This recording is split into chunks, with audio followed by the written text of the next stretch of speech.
Hi guys, good morning po. Sa mga nag-share po ng aking video kahapon, maraming salamat po. Salamat po, sana po tulungan po. Sana makarating po ng aking video. Makarating kung nasaan po naroon ng aking anak-anak. Ako po ay nabibay namin sa Taguig City. Ako po ay nakatira ngayon dito sa Bagong Bayan, Taguig City. At ako po isang PWD. Ako po may epilepsy.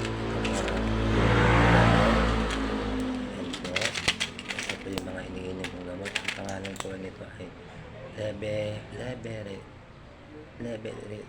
levetiracetam Lapixa. Ito po ay branded. Binibili ko lang po ito sa Mercury Drug.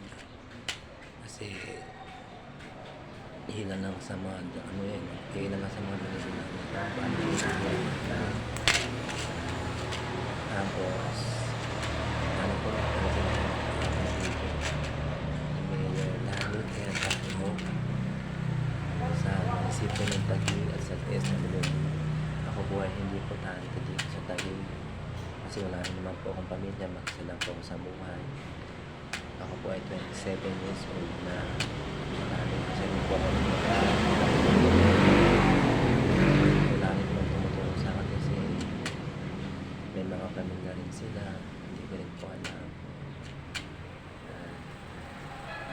Yun lang po. Salamat po. Sana po makarating ito kay Mayor Lani Cayetano at sa mga sa gobyerno ng Taguig at sa DSWD na namin po matulungan at pwede makatok sa inyong mga puso, mamakaawa